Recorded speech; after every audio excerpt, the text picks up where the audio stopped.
Okay, so you've probably heard about all the buzz around AI search. Mm-hmm. AI search tools like ChatGPT, Yeah. Perplexity, and Google's Gemini. It seems like Yeah. everyone's using them. Yeah. Almost 25% of Americans are already using AI search tools. Wow. But here's something that you might not know. Okay. There's kind of a dark side to all this. Uh-oh. They're really bad at telling you where they're getting their information. Oh, really? So today we're going to dive into some recent research Okay. from the Columbia Journalism Review Mm-hmm. and reporting by Analytics India magazine that reveals a pretty concerning problem with AI search. All right. It's failing to accurately cite its sources. That's right. And this isn't just like a minor technical glitch or something. Yeah, This has huge implications for you, the listener, right. because it directly impacts the reliability of the information you're getting from these tools. The Columbia Journalism Review put 8 different AI search engines to the test Oh. and found that they got citations wrong over 60% of the time. Oh my gosh. It's like a failing grade in anyone's book. Yeah. And it really makes you wonder if you can trust anything these tools are telling you.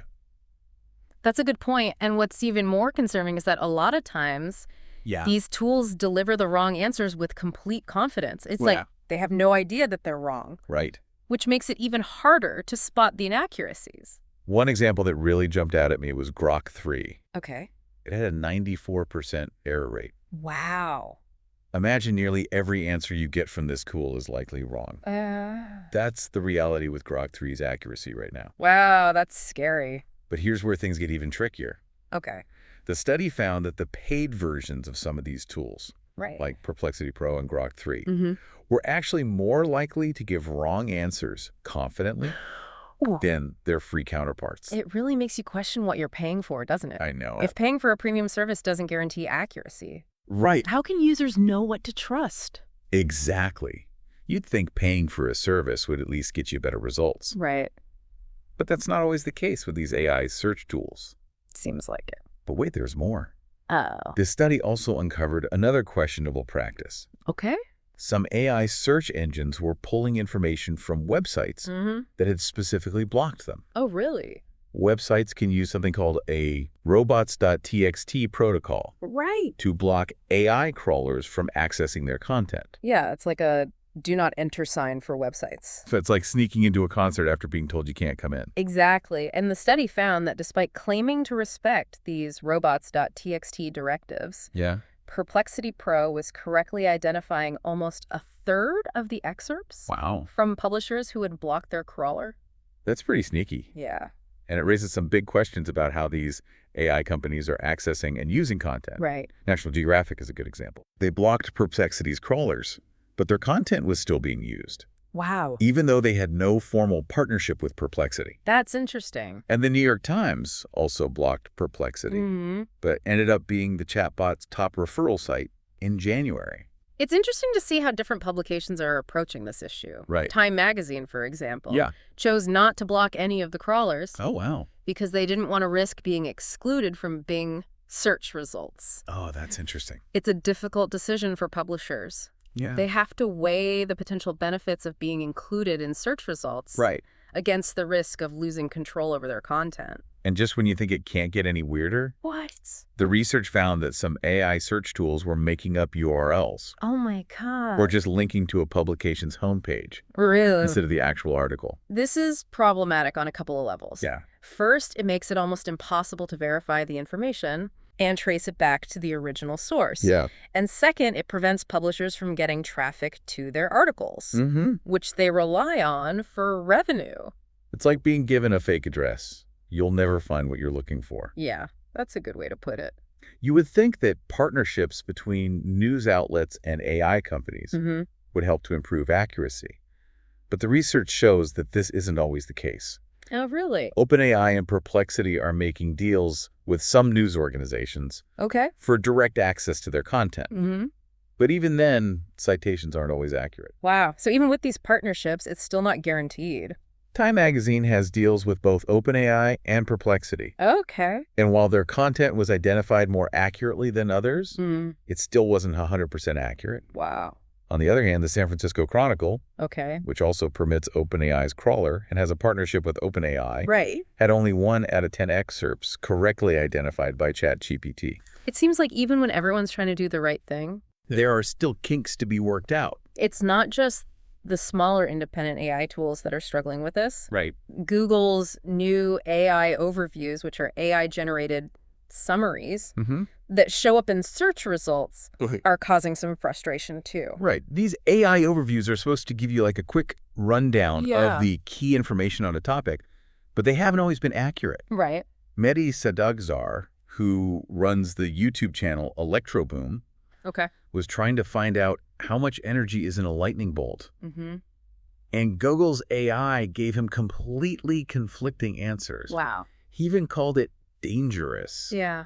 Because people might take these AI-generated summaries at face value without realizing that they could be wrong. That's a great point, and it's something to keep in mind as we move into an era where AI plays a bigger role in how we find information. Right. Google's even testing an AI mode, which seems to be the default view for a lot of users. Really? In AI mode, AI-powered search results are more prominent. Oh, wow. Which could lead to the spread of inaccurate information if these issues with AI overviews aren't addressed. And with an estimated 90 million online users in the U.S. alone, expected to primarily rely on AI for browsing the web. Wow. The potential for misinformation to spread is enormous. So we've got a lot to unpack here. Yeah, it sounds like AI search is becoming more and more prevalent, but it's struggling with accuracy, transparency, and respect for the rules. Right. We need to take a closer look at the implications of these issues. I agree. And that's what we'll be doing in part 2 of this deep dive. I'm looking forward to it. What's fascinating here is these problems with citations. They aren't just technical glitches, you know? They point to a much bigger issue. A lack of trust and credibility. Both in the AI search tools themselves and in the news sources they claim to be using. It's like a game of telephone where the message gets more and more distorted each time it's passed on. And if we're not careful, we end up with a whole lot of misinformation just floating around. When AI tools get citations wrong, it erodes our trust in those tools, but it also hurts the reputation of legitimate news organizations. Their work is being misrepresented or attributed incorrectly, which can make people question the accuracy of their reporting. It seems like everyone loses in this situation. The AI companies lose credibility, the news organizations lose trust, and we, the users, end up with unreliable information. It's a tough spot to be in. Is it fair, though, to expect these AI search tools to be perfect right out of the gate? That's a good question. I mean, they are still pretty new. It's true that AI search is still in its early stages of development, but I think we need to hold these companies to a high standard, especially when it comes to accuracy and transparency. If they want us to trust them as sources of information, they need to show us that they're taking these issues seriously. So how do we fix this? Well, what can be done to improve the accuracy of citations and restore our trust in AI search? I think there are a few key things that need to happen. First, AI companies need to be much more transparent about how they work. They need to explain how they're sourcing information, what steps they're taking to verify accuracy, and how they're handling issues like robots.txt directives. If users understand the process, they can make more informed decisions about the information they're getting. It's like the nutritional label on food. Yeah. You need to know what ingredients are going into these AI-generated responses. That's a great analogy. So you can make healthy choices about the information you consume. And second, there needs to be more accountability. Okay. When these AI tools get things wrong. Yeah. There need to be clear ways to correct the errors and hold the companies responsible for the information they're putting out there. Right now, it feels like there are no real consequences for spreading misinformation. That's a scary thought. It is. It can't just be a free-for-all where these tools can spread inaccuracies without any repercussions. Absolutely. And third, we as users need to be more critical of the information we're getting from AI. We can't just blindly trust what we see. We need to question the sources. Check information against other sources. And be wary of those confidently delivered answers. especially if they sound too good to be true. That's like being a detective. Exactly. You have to gather evidence Yeah. and evaluate the credibility of your sources before you can come to any conclusions. And that kind of critical thinking is going to become even more important as AI becomes more deeply embedded in our lives. Yeah. Google's AI mode is a perfect example. If AI-powered summaries become the default way that millions of people access information, the potential for misinformation to spread is huge. It's almost overwhelming to think about all the ways AI is changing how we find and consume information. It is a lot to take in, but I think it's important to remember that we're not just passive consumers of information. We have a role to play in shaping this new AI-powered landscape. What do you mean by that? What can we as individuals actually do to make a difference? So you're saying we're not just like helpless bystanders in all this. We can actually do something to make sure AI search is used responsibly. Absolutely. We need to be vocal about demanding accuracy and transparency from these AI companies. We can't just sit back and hope they'll fix these problems on their own. We need to hold their feet to the fire and let them know that we expect better. So how do we do that? Well, what can we as individuals actually do to make a difference? Well, for one thing, we can support quality journalism and reliable sources of information. Those are the institutions that are really being undermined. By all this inaccurate information. Think about it. If we truly value accurate information, then we should be supporting the people and organizations that are producing it. I guess that makes sense. It's kind of like voting with our wallets and our attention. Exactly. We should be choosing to get our information from sources we trust and holding those sources accountable for the information they provide. And we need to be wary of the allure of quick and easy answers. Just because an AI tool delivers information confidently doesn't mean it's accurate.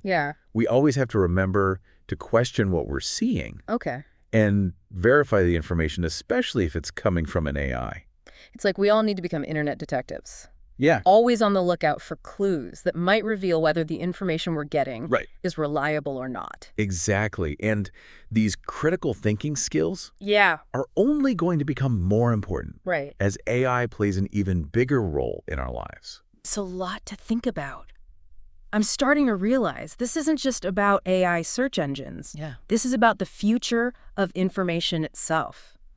How do we make sure that the information we're getting is accurate and reliable? That's the big question we all need to be asking ourselves. It's a shared responsibility between us as users, AI companies, and news publishers. We all need to work together to find solutions. It sounds like a pretty daunting challenge. It is, but it's also an exciting opportunity. If we approach this thoughtfully and collaboratively, AI can truly become a powerful tool for knowledge and understanding. But if we're not careful, it could just as easily become a weapon of misinformation and manipulation. So to wrap things up, here's a final thought for you, the listener. As we enter this new age of AI-driven information, what steps are you going to take to make sure you're getting accurate information? And how are you going to play your part in creating a more informed and trustworthy online world? It's a good question. These are questions worth pondering. And ones we hope will stay with you long after this deep dive.